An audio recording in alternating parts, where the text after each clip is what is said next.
Reply ഞാൻ കൊടുത്തു. പിന്നെ അതിന് വേണ്ടി തല്ലുണ്ടാക്കാൻ വരണ്ട.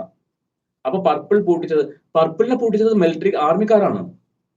അത് അവര് വിചാരിച്ച് നടക്കും. പക്ഷെ അവര് വിചാരിക്കാൻ ഇവരെ ചൊറിയുന്നില്ലല്ലോ. പർപ്പിളിനെ പൂട്ടിയത് പർപ്പിള് ടോൾ പ്ലാസയിൽ പോയിട്ട് ആർമിക്കാരന്റെ കാർഡ് കാണിച്ചു. അത് ഡിഫൻസിന്റെ കാർഡ് വേറെ ആളെ യൂസ് ചെയ്യാൻ, ഒരു സാധാരണ ഒരാളെ യൂസ് ചെയ്യാൻ പാടില്ല. അങ്ങനെ ഇവര് അത് കാണിച്ച് റീൽ എടുത്ത് പബ്ലിഷ് ചെയ്തു. കാർഡ് യൂസ് ചെയ്യാൻ, അത് സോഷ്യൽ മീഡിയയിൽ കാണിക്കാൻ പാടില്ല, പബ്ലിഷ് ചെയ്യാൻ പാടില്ല. അത് ഹൈലി പ്രൈവസി ആയിട്ട് അവർ കാണുന്നതാണ്. അവരുടെ ആർമി നമ്പർ അതിൽ മെൻഷൻഡ് ആണ്. അപ്പൊ അത് റീലായിട്ട് പോസ്റ്റ് ചെയ്തു.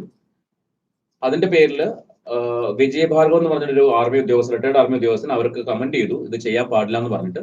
പക്ഷേ താൻ തന്നെ പണി നോക്കി റിട്ടയർഡ് ആയില്ലേ എന്നൊക്കെ പറഞ്ഞാൽ അവരെ ഇൻസൾട്ട് ചെയ്തു. സോ ആർമിക്കാരെല്ലാം കൂടെ അങ്ങോട്ട് ഇളകി. അങ്ങനെയാണ് കംപ്ലൈന്റ് പോയത്. അങ്ങനെയാണ് അക്കൗണ്ട് കൂട്ടിയത്. അതുപോലത്തെ കംപ്ലൈന്റ് ഒക്കെ പോയി കഴിഞ്ഞാൽ നടക്കും. 1 കോടി രൂപ ഉണ്ടായിരുന്നു പാവം കൊച്ചി.